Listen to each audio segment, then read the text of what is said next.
I worked at laboring jobs for several years. I worked in construction. I worked on farms and ranches. I worked in factories putting nuts on bolts hour after hour. And one day, in a state of frustration, I began asking this question.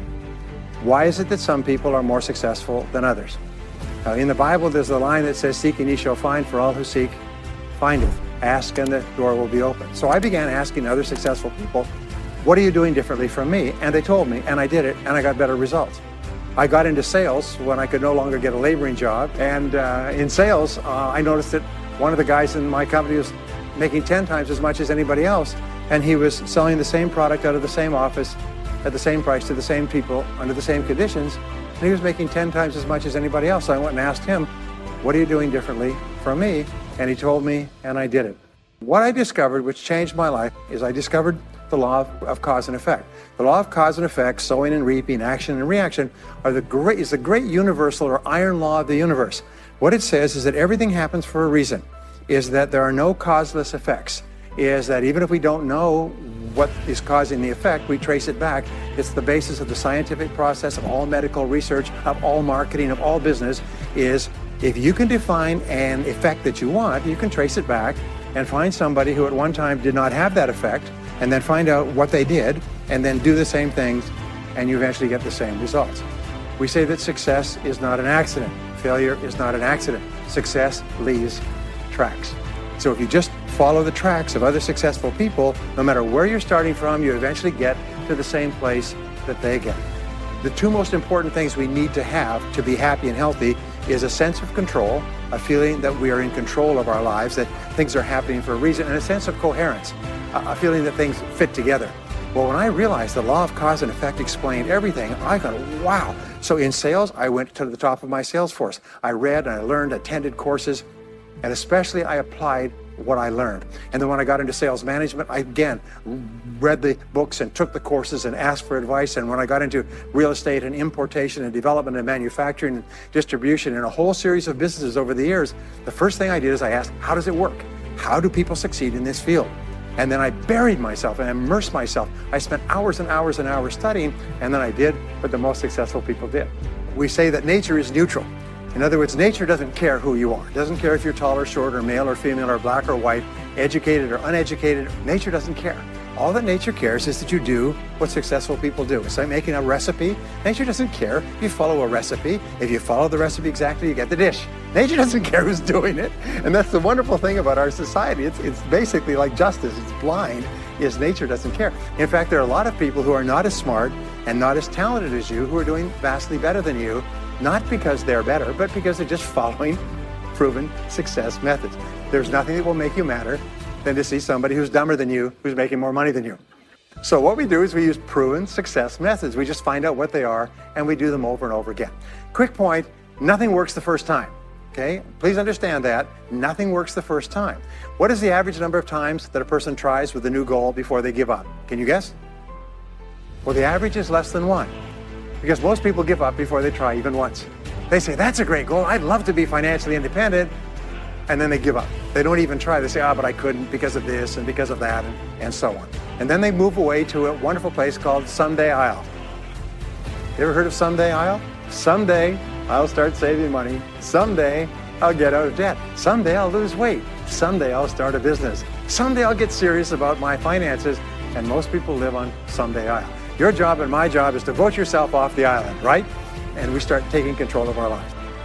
Some years ago, I was called by a major businessman, and he asked me if I would do a talk for his 800 entrepreneurs that own separate franchises within his organization on how to become a self-made millionaire. And I said, sure. When you're a young speaker, you agree to speak on any subject. Sure, I'll speak on that subject. Now, I was just like most people. When I was young, I wanted to be a millionaire by the time I was 30. And when I hit 30, I put it off to 35. And as I got to 35, you put it off to 40, and then you kind of just don't look at it anymore. You forget about it and feel the deck is stacked against you. Well, I was about 38, 39 when he called me up and asked me. I said, sure, no problem. And I said, now, what do I know about self-made millionaires? And this is a shocker. I didn't know anything. What do I know about it? So I began to study them, find out where they came from and what they did and how they thought and where they started and the decisions they made and the kind of people they were. One of the things that I learned, by the way, is that becoming a self-made millionaire is not the important thing. What is really important is the person you have to become a self-made millionaire. You have to become a totally different human being. One of my friends says that in order to achieve something you've never achieved before, you have to become someone you've never been before. And it's a really important insight is the qualities that you need to develop, qualities on the inside to become a self-made millionaire are incredible qualities that make you a vastly better person. Not only better in terms of character, determination, discipline, decision-making, strength, and so on, but they make you a far better person. They round out your character in a far better way. So that the real payoff of becoming wealthy is not because you can eat more, because how many more meals can you eat? How many more clothes can you wear? Because it's the kind of person that you become, and then the kind of people that you associate, the kind of life that you have. What I found in my research is that there's a series of qualities that self-made millionaires have. If you have these qualities, your success is virtually guaranteed. And if you don't have these qualities, the qualities are learnable. Point number one is that all business or sales skills are learnable. All financial skills are learnable. If you can drive a car, you can learn any skill. If you can drive a car, you can learn this skill.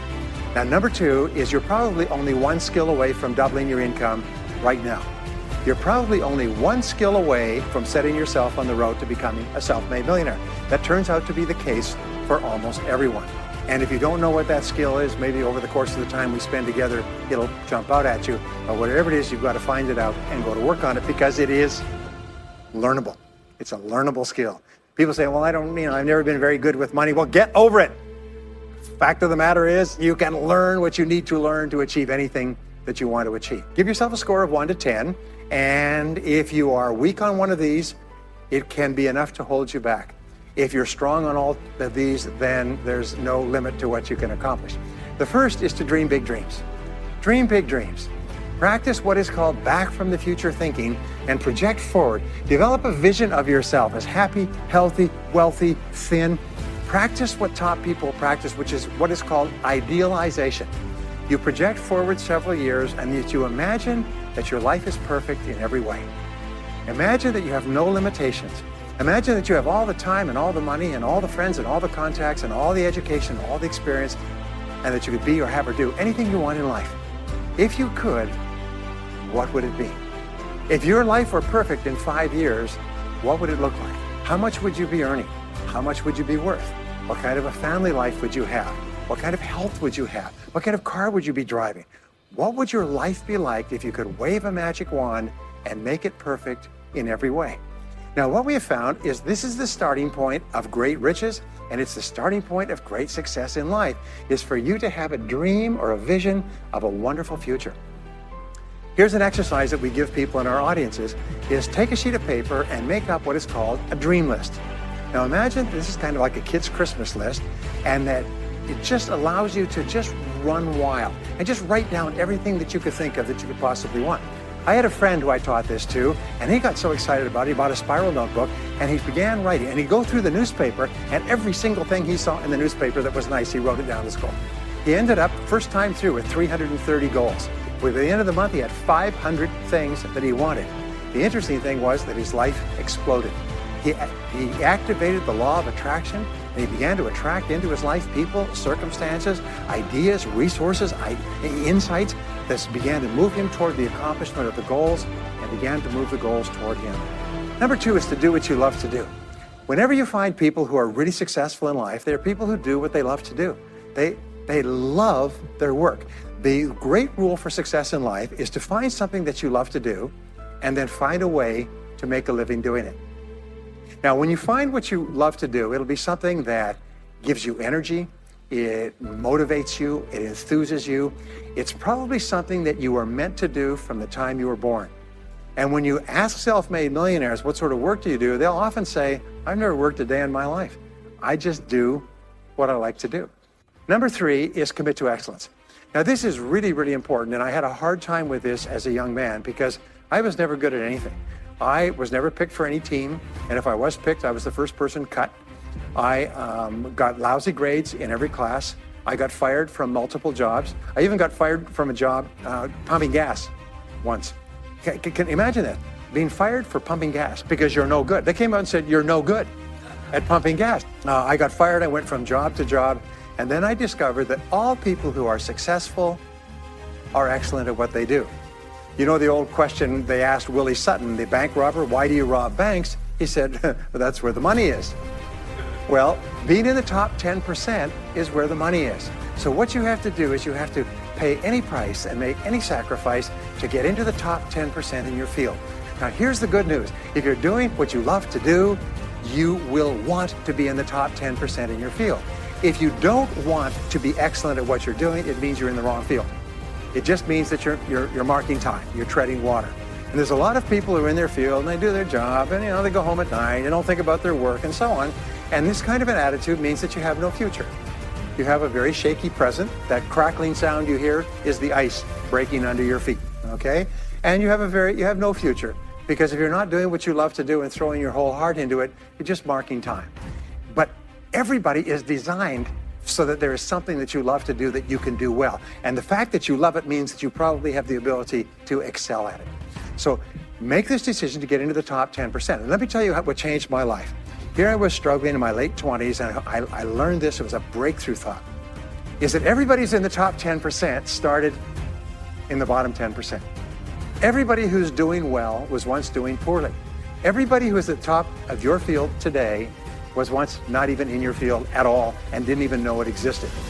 What that means is that if you're willing to pay the price and work hard and make the sacrifices, you can get into the top 10%. Now, how long does it take? It doesn't take a week or a month. Most people are really impatient. And to achieve mastery in your field takes 5 to 7 years. People say 5 to 7 years. Geez, I'll be 5 to 7 years older before I start enjoying the big rewards. Well, how much older will you be in 5 to 7 years anyway? Now, here's an important point. Are you ready? The time is going to pass anyway. The time is going to pass. 5 to 7 years from now, 5 to 7 years will have passed. The only question is, are you going to be at the top of your field, or are you still going to be down there with the mediocre 80%? And the wonderful thing is this is nobody's better than you and nobody's smarter than you. If anybody else is at the top of their field, it means that you can be at the top of your field. Just go to them and find out how they got there, because they started at the bottom. Now, it may take longer for some people and less for others, but everybody who puts one foot in front of the other and keeps moving eventually gets there. And that's where all the rewards are. Not only that, that's where all the joy in life is. When you're really good at what you do, you feel wonderful about yourself. You're respected and esteemed by everybody around you. You can write your own ticket. You can open any door when you're good at what you do, because you get up in the morning and you know you're good. And that is more important than the rewards that go with it. The next key is to develop your unique talents and abilities. Every single person is designed from infancy with special talents and abilities that, if you develop them to their height, can enable you to accomplish anything you want in life. Everyone is genetically structured to be able to do something superbly, to do something they enjoy, to do it well, and to get great satisfaction from it. Peter Drucker often asks the question, what are you good at? What are you good at today? What should you be good at? What could you be good at? What will you be good at? And so one of the questions that we ask is, looking back in your life, what has been most responsible for your success up to now? What has been most responsible in the past? What is it that you have done that has gotten you the best results? Because as we said before, success leaves tracks. And if you look back into your past, you'll often find indicators that guide you to your future. So the next key to becoming a self-made millionaire is to see yourself as self-employed. What we found is the top 3% of adults in our society see themselves as self-employed. They see themselves as in charge of their own lives. When I started off my career as a young man, I was 21 years old, working as a construction laborer, living in a one-bedroom apartment, broke, taking buses 2 hours every morning to get to work and buses 2 hours to get back. I still remember that, and I still remember a light going off one evening. I was sitting there in my little apartment, in my little kitchen alcove, and I suddenly realized that I was responsible, is that I was in charge of my own life, that no one was coming to the rescue. And it was one of the great turning points in my life. So what you find is that all exceptional people are highly responsible people. They look upon themselves as self-employed. Sometimes I'll ask an audience, I'll say, how many people here are self-employed? And some people will raise their hand and some won't. I'll say, now what's the true answer to this question? And the true answer is that everyone is self-employed. The biggest mistake you can ever make is to ever think you work for anyone else but yourself. Even if someone else signs your paycheck for you all your life, the most valuable people in any organization are the people who treat the company as though it belongs to them. They see everything that happens as affecting them personally. They're not the 9-to-5ers, the no-hopers that say, well, I go to work. When I'm not at work, I don't think about my work. These people, somebody has told them that's a clever way to think. It's the way losers think. Winners think about their company, and when they're not there, they think about how they can do it better. When something happens in their company, they take it personally because they see themselves as highly responsible. As a result, they're paid more, they're given more educational opportunities, they're promoted faster, and these are the people that eventually, like cream, rise to the top of every organization and every industry, the top 3%. The next key to becoming a self-made millionaire is to develop a clear sense of direction. Developing a clear sense of direction means that you need to become intensely goal-oriented. We find that all successful people are goal-oriented. There's an old saying, you can't hit a target that you can't see. You've got to know what you want in every area of your life. Some years ago, I worked with the Hunt Oil Company in Texas. The Hunt Oil Company was founded by H.L. Hunt, who became the wealthiest self-made multi-jillionaire billionaire in the world. At his peak, he owned 200 companies and had a royalty income of $3 million a day. Most phenomenal man, by the way. And he was interviewed by a friend of mine on television before he died in the early 70s. And he was asked, what are the secrets to success? He said, the keys to success have only been two through all my life, and I will tell you what they are. He said, number one, he said, decide exactly what it is you want and write it down and make a plan to achieve it. And number two is determine the price you're going to have to pay to get it and then resolve to pay that price.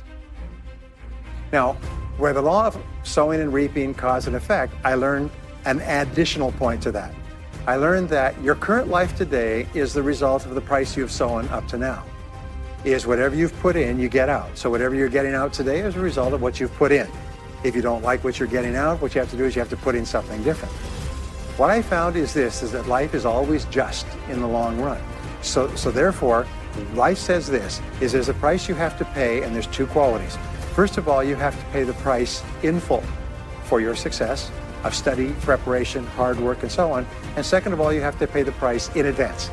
You don't get it afterwards. The way the world works is first you put in what you need to put in, and then you get out the rewards. So you have to ask yourself, what is the price that you have to pay to achieve the success that you desire? And you have to write it down and make a plan and work on it every day. Now, let me give you a quick exercise, which is my only take-home or homework exercise. I want you to take a piece of paper like this and write down 10 goals that you'd like to accomplish in the next 12 months. Write the word goals and today's date at the top of the page. Write down 10 goals you'd like to accomplish, and then ask yourself this great question. If you could only accomplish one goal on this list, but you could accomplish it within 24 hours, which one goal would have the greatest positive impact on your life? Now, this is a great question because it'll usually jump out at you. You say, that's the one. If I had this, that would have more of an impact on my life than anything else. Sometimes it's a financial goal, sometimes it's a health goal, sometimes it's a relationship goal. But whatever it is, put a circle around that goal and then turn the page over and write it at the top of the page. Set a deadline on the goal, make a list of everything that you could think of to do to achieve the goal, and then begin working on your list. And here's the kicker, do something every day. Do something every day that moves you one step forward towards your major goal. My promise to you that this exercise, selecting your most important goal, making a plan, and working on it every day will change your life in ways that you cannot imagine. They say that people begin to become great when they determine their major definite purpose, their number one goal, and work on it every day. It is the secret to becoming a self-made millionaire. It's the secret to great success in life. My promise to you is a week, a month, a year from now, you'll look back and you'll be absolutely staggered at the difference it makes. Next is refuse to consider the possibility of failure.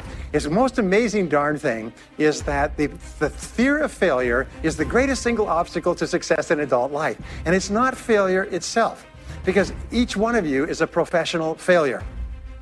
Each one of you has failed over and over and over again. Isn't that true? All of us fail. All human beings fail over and over. 9 out of 10 things that we try don't work out the way we expected. We have failures in relationships and in jobs and in careers and investments and everything. It's not the failure that holds you back. The failure makes you smarter. We say that it is the fear of failure, not failure, that holds you back.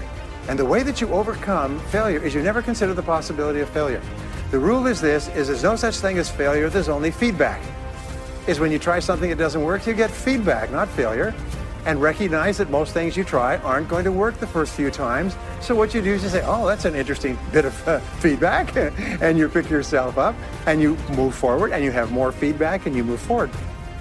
To become a self-made millionaire, you're going to fail over and over again, year after year after year. But your brain has a cybernetic mechanism, which means that sometimes you try something, you get feedback, which makes you smarter. And when you try something else, you get feedback, which makes you smarter. And eventually you reach the point where you're too smart and you stop making mistakes. You start to do more and more things right and fewer things wrong. But you can't get there unless you have experienced the failures. Henry Ford once said that failure is merely an opportunity to more intelligently begin again. Now let me pass on one great rule to you, which has been discovered in interviewing self-made millionaires.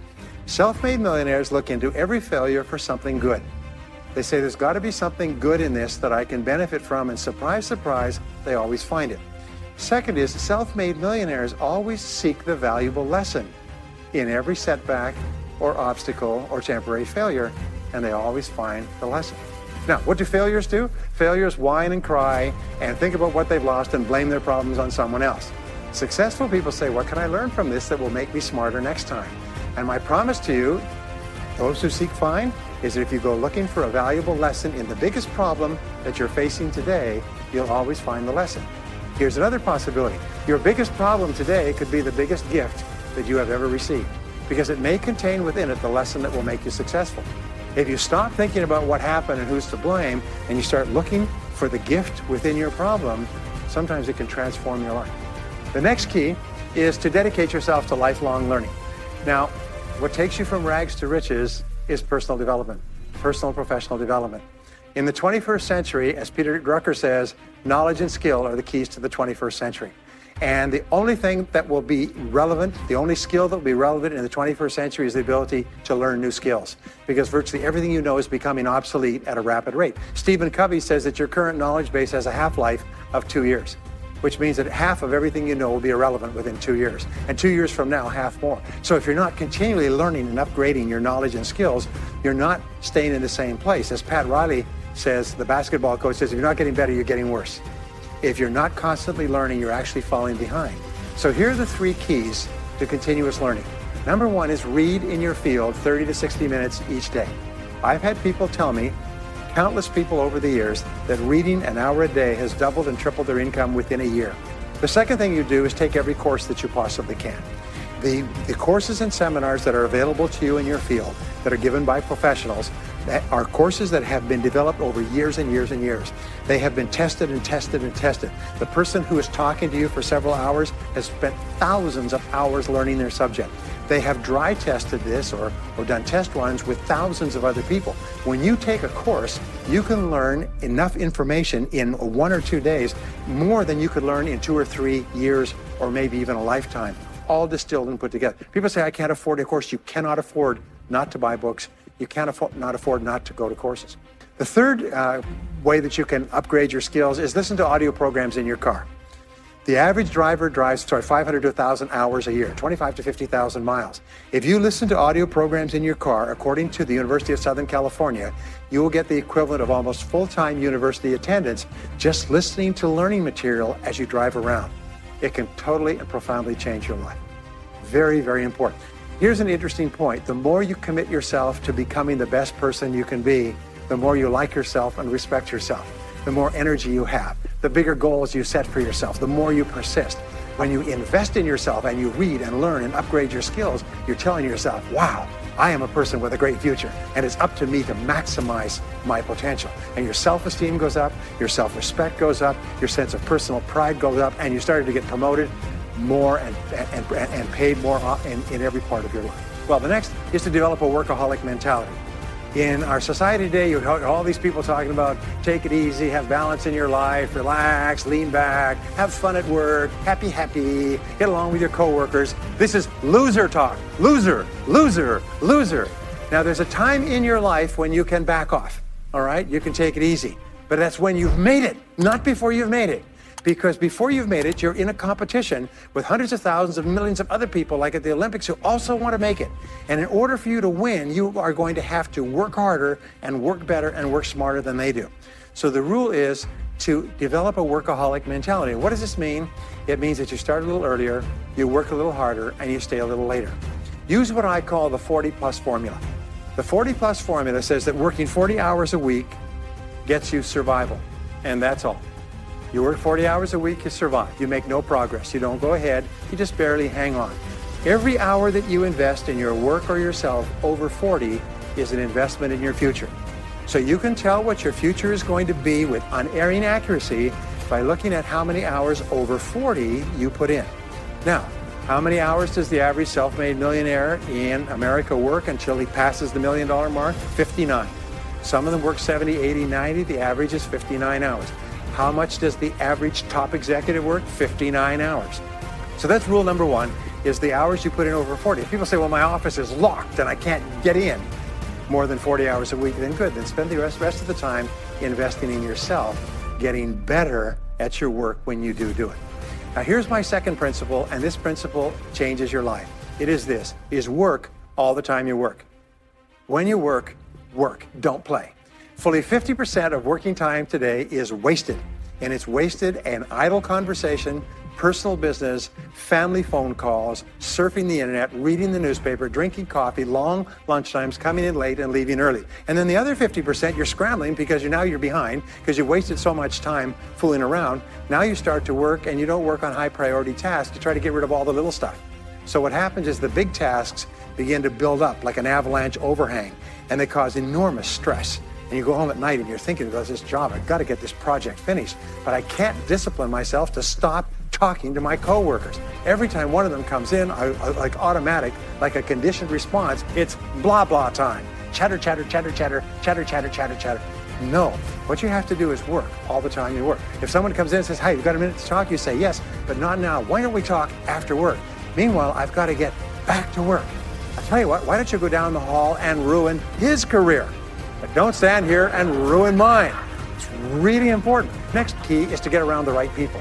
This is a key for becoming a self-made millionaire, is get around the right people. Dr. David McClellan at Harvard did studies for 25 years looking into why it is that some people succeeded greatly in life. What he found was as much as 99% of your success in life is going to be determined by what he called your reference group. Your reference group are the people with whom you habitually associate. They're the people that you associate with at work, the people you associate with home, your church, your political party, your social circle. What he found in working with people is that changing a person's reference group totally transformed the way they think. Why? It's because we are like chameleons, and we absorb through the skin the attitudes, the opinions, the behaviors, the style of dress, the style of speech of the people with whom we associate most of the time. If you start to associate with winners most of the time, you find that they have a totally different worldview. They're positive, they're upbeat, they're focused, they're learning, they're growing, they're positive at what they're doing, and you start to become like that. We know that our relationships determine 85% of our happiness or unhappiness in life. In other words, if you have bad relationships, personal relationships, they will drag you down worse than a sea anchor. If you have worked for a bad boss, it'll destroy all your joy in work. If you have one negative coworker, they found that one negative person in an office can cast a blackness over the whole office because of his or her negativity. And so the most important thing you do is you choose your relationships with care and only associate with people that you like and respect and enjoy being around. Next is be prepared to climb from peak to peak. One of the keys to becoming a self-made millionaire is to realize that life is never one continuous train. It's always up and down. So it goes up. Like if you climb a mountain peak, you have to go down into the valley before you climb the next peak. So all of life is cycles and trends. All of life is cycles and trends. And there's up cycles and there's down cycles and there's up trends and there's down trends. The question is, what is the general direction of your trends? We say this, is that life is 2 steps forward and 1 step back. Successful people focus on the 2 steps forward and then they protect themselves on the downside. They build up cash reserves. They put in stop loss orders on their stock market. They very carefully watch what they're doing. So they try to maintain that 2 steps up and then make sure that the 1 step back is not so far. And then they want to make sure that this curve is generally upward. so that each time there's a step back, they're still further ahead than they were before. The next one, which is to develop resilience and bounce back. Developing resilience and bouncing back is one of the key qualities of self-made millionaires, because as I said right at the beginning, most things won't work. This is a very interesting point, is that you're going to be knocked down over and over again. And what we know, as my friend Charlie Jones says, is you have to bounce, don't break. And when things go wrong, bounce. And so what I learned many years ago was this interesting technique of what is called mental rehearsal. And mental rehearsal says that you mentally prepare for the inevitable downturns before they occur. So you say, all right, in the course of life, things are going to go wrong, but when they do, I'm not going to become upset. I'm not going to get mad or angry or anything else. I'm just going to take it and learn from it and pick myself up and keep going. Sometimes I ask this question, does anybody here have any problems? Everybody says yes, everybody's got problems. Well, here's the rule, is all of life is a continuous series of problems. They never end. The problems just keep on coming, like the waves of the ocean. The only break in this unbroken series of problems will be the occasional crisis. So life will be problem, problem, problem, problem, problem, problem, crisis. Problem, problem, problem, problem, problem, crisis. It's like the waves of the ocean. 6 problems and a crisis, 6 problems and a crisis. Which means that everybody here is either in a crisis right now, has just gotten out of a crisis, or is just about to have a crisis. So what we have found is this: the hallmark of superior people, 30 years of research, is how you respond to a crisis. How you deal with problems and how you respond to a crisis. And what we have found is this, is superior people look for the solution to every problem. They don't allow themselves to become upset and angry. When something goes wrong, they say, okay, what's the solution? And they become intensely solution-oriented. When you have a very intense problem, that stimulates creativity to solve the problem. So what you do is you write and define the problem clearly. If you have a problem, you say, wait a minute, what is my problem? What is it that I'm worried about? And write it down. And the very act of defining a problem clearly often triggers the solution to the problem. One last technique that I want to give you with regard to your major definite purpose. And if you only do these 2 things as a result of our time together, they will transform your life. You've already identified the one goal that can have the greatest positive impact on your life. Now what you do is you take that goal and you write it at the top of a page in the form of a question. And you say, let us say your goal is to double your income. That could have a major impact on your life. You say, what are all the things that I could do to double my income in the next 12 months? Write it as a clear question. Even better, if you're earning $50,000 a year today, write, what could I do to earn $100,000 over the next 12 months? The more specific the question, the better. Then you devote yourself to writing 20 answers to this question. You must write a minimum of 20 answers. Work harder, work smarter, start earlier, stay later, change occupations, upgrade my skills, whatever it is, keep forcing yourself to write till you've written 20 answers. We call this mindstorming. The first 3 to 5 answers will be easy. The next 3 to 5 answers will be difficult. The last 10 answers will be incredibly difficult. But I have given this exercise to people who've gone on to become millionaires so many times I've lost track, because they often find that the 20th answer changes their whole life.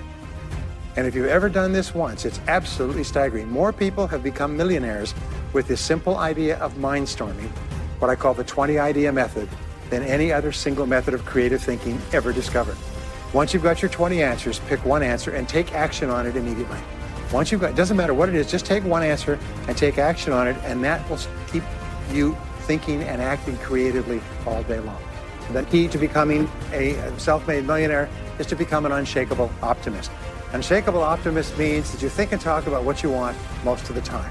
Optimists think and talk about what they want. They look for the good in every situation. They seek the valuable lesson. They're constantly feeding their mind with great ideas, which opens up new perspectives. What I have found is that optimists have 3 wonderful qualities. Number 1 is they learn more things. As a result, they dramatically increase the likelihood that they will learn the right thing at the right time.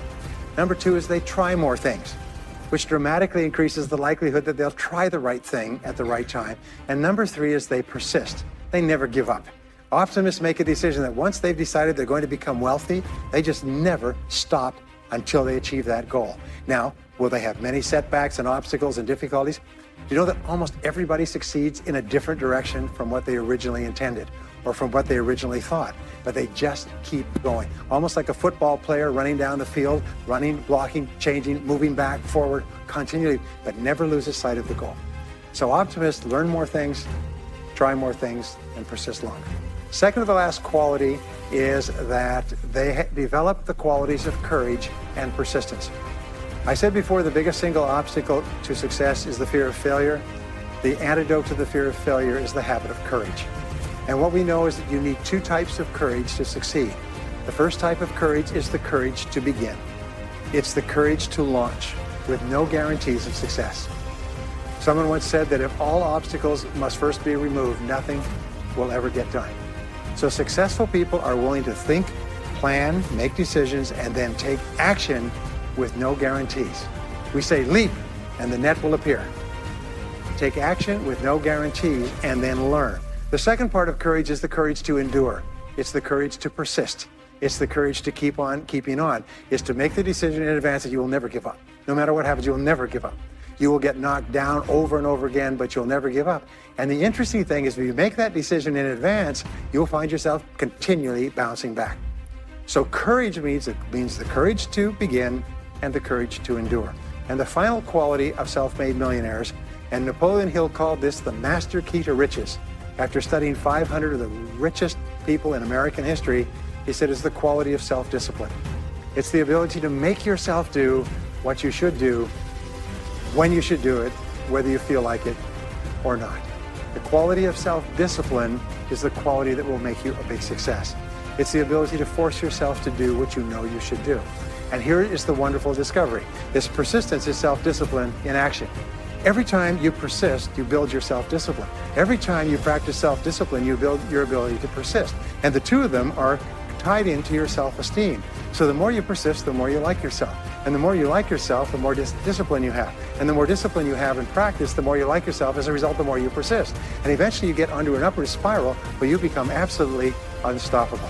You reach the point where you know you can achieve the goal and nothing in the world can stop you. And every step that you take forward makes you stronger and stronger and stronger until finally people say, I know one thing about him, I know one thing about her. You cannot stop him or her. Once they decided they want something, they will not stop until they get it. And when you develop that quality, there will be nothing that is impossible to you.